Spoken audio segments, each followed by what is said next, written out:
नमस्कार, अपना उत्तराखंड देख रहे हैं आप। मैं हूं आपके साथ साहिल धूलिया। तो बुलेटिन की शुरुआत करते हैं। मुख्यमंत्री तीरथ सिंह रावत आज विश्व वानिकी दिवस के अवसर पर नैनीताल जनपद के रामनगर में आयोजित कार्यक्रम में शामिल हुए। इस मौके पर सीएम तीरथ सिंह रावत ने कहा कि प्रदेश सरकार ने वन और जन की दूरी कम करने की पहल की है। साथ ही उन्होंने कहा कि राज्य में वन संरक्षण और संवर्धन में राज्य की महिलाओं की सीधी भागीदारी सुनिश्चित करने और इसके फलस्वरूप स्वरोजगार की संभावनाओं को बढ़ाने के लिए कौशल विकास के माध्यम से स्वरोजगार से जोड़ा जाएगा।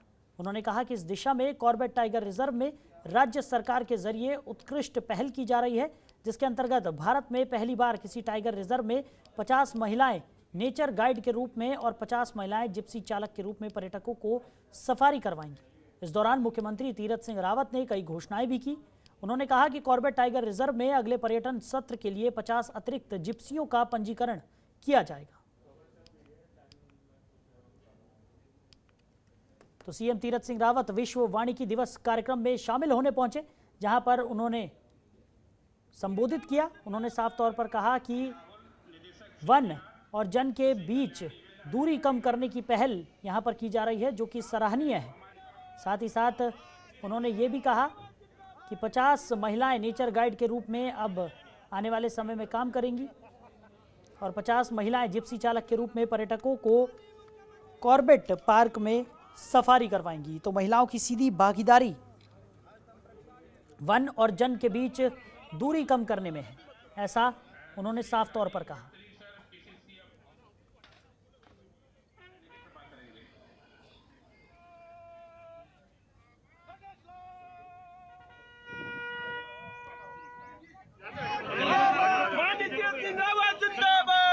श्री राहुल, निदेशक सीटीआर, सुश्री कल्याणी अधिकारीगण, साथ में जो हमारे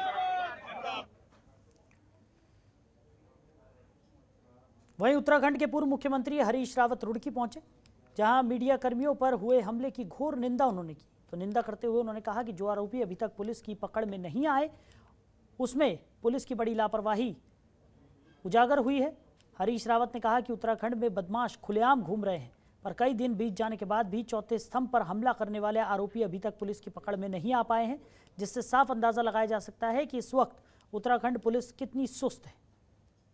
तो पूर्व सीएम हरीश रावत रुड़की पहुंचे थे, जहां पर उनका स्वागत किया गया। साथ ही साथ हरीश रावत ने वहां पर मीडिया पर हुए हमले की घोर निंदा की और उन्होंने कहा कि चौथे स्तंभ पर हुए हमले की मैं निंदा करता हूं। साथ ही साथ पुलिस प्रशासन की ये लापरवाही है कि अब तक आरोपी को पुलिस पकड़ नहीं पाई है और आरोपी पुलिस की गिरफ्त से बाहर है। डीजीपी साहब से बात करूंगा और ऐसी गुंडागर्दी नहीं चल सकती। जो ही लोग हैं उनको दंडित किया जाना चाहिए। पत्रकारों की सुरक्षा राज्य का परम कर्तव्य है। क्या मानते हैं कि लापरवाही इसमें बड़ी भारी लापरवाही है। ऐसी हिम्मत गुंडों की कैसे पड़ गई। वहीं लालकुआं में Brijlal hospital and research centre में निःशुल्क स्वास्थ्य शिविर का आयोजन किया गया, जिसमें सैकड़ों की संख्या में लोगों ने पहुंचकर शिविर का लाभ उठाया। ये शिविर अस्पताल के वार्ड नंबर 1 के अंबेडकर पार्क में लगाया गया। इस शिविर में 1 दर्जन से ज्यादा चिकित्सकों ने मरीजों का स्वास्थ्य परीक्षण किया और निःशुल्क दवाइयां भी दी। इस दौरान ब्रिजलाल हॉस्पिटल के डायरेक्टर डॉक्टर अजय पाल सिंह ने बताया कि हर साल अस्पताल में 20 से 25 स्वास्थ्य शिविरों का आयोजन किया जाता है। इसी क्रम में आज लालकुआं में 18 डॉक्टर्स ने मरीजों का निःशुल्क स्वास्थ्य परीक्षण कर दवाइयां वितरित की। उन्होंने बताया कि इस तरह के स्वास्थ्य शिविर क्षेत्र के साथ साथ पर्वतीय सुदूरवर्ती क्षेत्रों में भी लगाए जाएंगे। तो लालकुएं में निःशुल्क स्वास्थ्य शिविर का आयोजन किया गया था। 18 डॉक्टर्स ने मरीजों का निःशुल्क परीक्षण यहां पर किया, साथ ही साथ निःशुल्क दवाइयां भी मरीजों को उपलब्ध कराई। तो ब्रिजलाल हॉस्पिटल में ये स्वास्थ्य शिविर का आयोजन किया गया था, जहां पर बताया गया कि हर साल इस तरीके के स्वास्थ्य शिविर का आयोजन किया जाता है, जिससे मरीजों को सुविधा हो सके। तो 18 डॉक्टरों ने मरीजों का निःशुल्क परीक्षण यहां पर किया, साथ ही साथ उन्हें निःशुल्क दवाइयां भी वितरित की।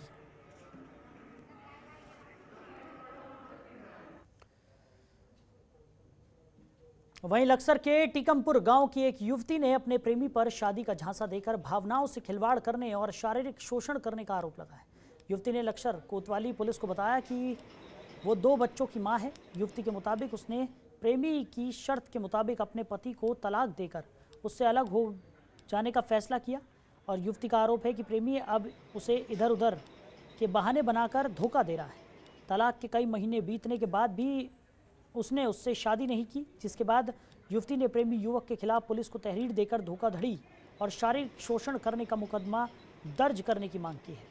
वहीं पुलिस ने भी महिला की शिकायत पर प्रेमी के खिलाफ छानबीन शुरू कर दी है। तो लक्सर की यह घटना है जहां पर एक युवती ने एक युवक पर शारीरिक शोषण और धोखाधड़ी का मामला दर्ज कराया है। उसका साफ तौर पर कहना है कि पहले इस युवक ने उससे शादी का झांसा देकर उसका शारीरिक शोषण किया और अब इधर उधर के बहाने बनाकर शादी करने से इनकार कर रहा है। बातचीत चलती रही, करीबन 3 साल हो गए। तो इस लड़के ने मुझसे वादा किया था कि मुझसे शादी कर लेगा और एक पति पत्नी की तरह हम रह रहे थे। और मैंने करीबन 5 महीने हो चुके हैं हमारे तलाक को, तो मैंने अपने पति से तलाक ले लिया और इसी के साथ रह रही थी।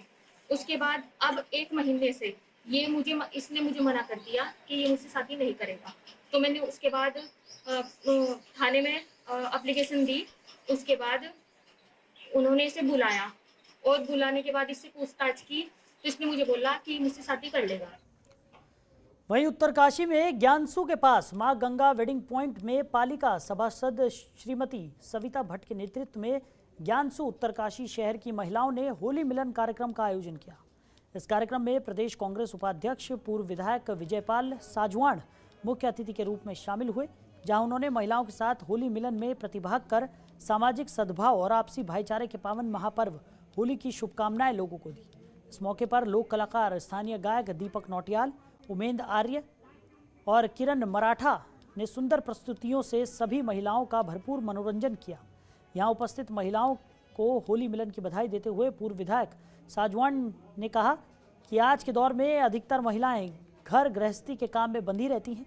भले ही वैश्विक पटल पर महिलाओं की पुरुषों के बराबर सामाजिक भागीदारी मानी जाती रही हो, लेकिन पहाड़ी क्षेत्रों और सुदूर ग्रामीण अंचलों में कामकाजी महिलाओं की दिनचर्या काफ़ी कठिन होती है। इस अवसर पर शहर कांग्रेस अध्यक्ष दिनेश गौड़, महिला कांग्रेस अध्यक्ष मीना नौटियाल, महेश भट्ट, पालिका सभासद उषा चौहान, महावीर चौहान, बुद्धि सिंह राणा समेत कांग्रेस पदाधिकारी और महिला कांग्रेस की महिलाओं के साथ सैकड़ों महिलाएं उपस्थित रहीं।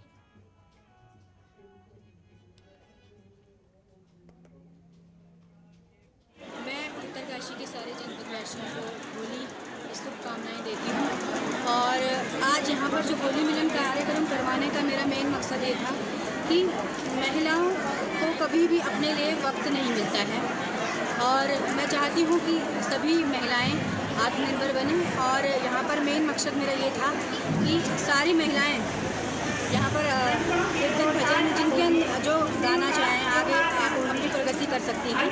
और यहाँ पर मेन मकसद ये है कि सब महिलाएं अपना आज 2-3 घंटे के लिए जो भी आई हैं अपना काम धाम छोड़ के आज वो फ्री माइंड से होकर यहाँ पर होली का कार्यक्रम एंजॉय कर रहे हैं। और मेरे द्वारा नगर पालिका के अध्यक्ष और सभी सभासदों के द्वारा एक पहल की गई शहर में होली मिलन महिला होली मिलन कार्यक्रम की पहल हमने करी है। और इस पहल को इसलिए शुरू हमने इस होली मिलन का कार्यक्रम किया कि हमारी महिलाएं हमारा प्रयास रहे कि हमारा जो एक होली का जो उत्सव जो आता है इसको हम बड़े बड़े उत्साह और उल्लास और उससे हम इसको मनाएं। अपनी संस्कृति होली का ये जो मिलन कार्यक्रम हमारा रखा हुआ है, इसमें हमने रंगों के होली भी हो, विकास की बात भी हो, महिलाओं को आत्मनिर्भर की भी बात हो और इस शहर को कैसे महिलाओं की भागीदारी से हम अपने इस शहर को कैसे सुंदर और विकसित कर सकते हैं। तो हरिद्वार में एक तरफ जहां सरकार कुंभ स्नान को सफल बनाने के साथ साथ कोविड को लेकर भी प्रचार प्रसार कर रही है, वहीं स्वामी प्रखर जी महाराज की तरफ से चंडी महायज्ञ का आयोजन किया जा रहा है, जिसमें 7 दिनों के अंदर कोविड-19 के संक्रमण को भारत में कम और खत्म करने की बात की जा रही है। उनका दावा है कि इस महायज्ञ के बाद कोविड-19 की छाया हमारे देश से दूर चली जाएगी। तो हरिद्वार में इस महायज्ञ का आयोजन किया गया है। चंडी महायज्ञ का आयोजन हरिद्वार में किया गया है। स्वामी प्रखर जी महाराज ने इस आयोजन को किया है। आपको बता दें कि उनका साफ तौर पर कहना है कि कोविड-19 के संक्रमण को खत्म करने के लिए महायज्ञ किया जा रहा है और उनका दावा है कि इस महायज्ञ के बाद कोरोना हमारे देश से पूरी तरह से खत्म हो जाएगा।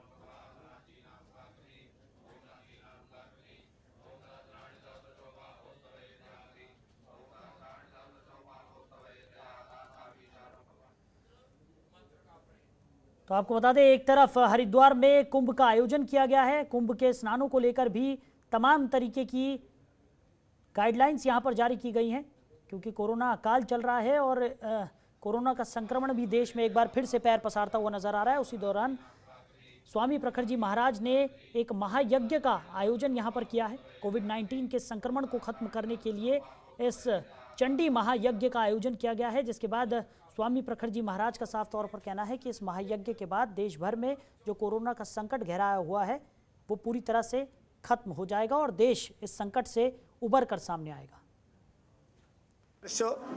कुंभ काल कोरोना काल गया है, जिसके कारण हिंदुस्तान सहित संपूर्ण विश्व त्रस्त रहा है, भयभीत रहा है। धीरे धीरे कोरोना का दौर समाप्ति की ओर जा रहा था। इतने में 15 दिन से फिर दोबारा कोरोना का सेकंड टर्म 1 वर्ष बाद चालू हो गया। पहले भी एक मार्च में चालू, फरवरी में चालू हुआ था, यह भी फरवरी में दोबारा चालू हो गया। जब ये सेकंड टर्म चालू हुआ कोरोना का, तो दिमाग में बड़ा उथल पुथल चिंता का विषय बन गया। सभी के लिए चिंता का विषय था। भाई 1 वर्ष हिंदुस्तान की आर्थिक स्थिति, पढ़ाई लिखाई की स्थिति सब कैसे जर्जर हो गया। दोबारा भी यदि यही स्थिति उत्पन्न हो जाएगा तो निपटना बड़ा मुश्किल हो जाएगा। तो आध्यात्मिक दृष्टि से विचार करनी चाहिए। इस पर बड़ा गंभीरता से विचार किया गया। काशी के विद्वान लोग बैठ करके विचार किए, धर्मशास्त्र के विद्वान निर्णय लिए, एक यज्ञ होना चाहिए, कोरोना नाशक चंडी महायज्ञ। आपको बता दें कि अल्मोड़ा में महिला होली की धूम मची है। अल्मोड़ा में कुमाऊं भर से आई महिलाओं की टोलियों ने नगर में अपनी अपनी टोलियों के माध्यम से जुलूस निकालकर प्रदर्शन किया, जिसमें कोरोना से बचाव का संदेश दिया गया, जिसमें महिलाओं ने परंपरागत वेशभूषा में अद्भुत प्रदर्शन किया। होलियारों का कहना है कि अपनी संस्कृति को बढ़ावा देने की उनके तरफ से हर वर्ष पहल की जा रही है, जिसे कुमाऊं के अनेक जिलों से टोलियाँ यहाँ पर आती हैं और इस तरीके का प्रदर्शन कर लोगों के बीच संस्कृति को बढ़ावा देती हैं। तो अल्मोड़ा में महिलाओं की टोलियों ने ये जुलूस निकाला। कोविड-19 से बचाव का संदेश यहाँ पर ये महिलाएं देती हुई नजर आई, हाथों में तख्तियाँ लिए और पारंपरिक वेशभूषाओं में नृत्य कर और झांकियाँ निकालती हुई इन महिलाओं ने लोगों को कोरोना से बचाव का मंत्र दिया और लोगों को जागरूक करती हुई ये महिलाएं नजर आई। तो महिलाओं का साफ तौर पर कहना है कि इसी तरह के आयोजन वो हर साल करती हैं ताकि लोगों के बीच जागरूकता फैलाई जा सके। और महिलाओं में साफ तौर पर होली की भी धूम देखने को मिली और इस प्रदर्शन का आयोजन यहाँ पर किया गया था। कितनी महिलाएं जहाँ जहाँ से आ रखी है, जो ग्राम से आ रखी है होली के लिए, तो उन पर बहुत ज़्यादा उत्साह है और अपनी संस्कृति बचाने के लिए मतलब वो सारे लोग, कोई कृष्ण भगवान बन के आए, कोई राधा बन के आए हैं और कोई अलग अलग सॉन्ग बन के आए हैं, कोई भोलेनाथ का सॉन्ग लग के आए हैं, कोई रंगीला पिछोड़े पहन के आए हैं, मतलब अपनी संस्कृति, अपने उत्तराखंड की संस्कृति बचाने के लिए। इससे मतलब सब जितने लोग हैं सब साथ में एक साथ होली गा रहे हैं और बहुत अच्छा लग रहा है सबको। और साथ में होली गा के जो जिनने ये प्रोग्राम का वो होली महोत्सव वो करा है, वो सबको एक साथ लाना चाहते हैं।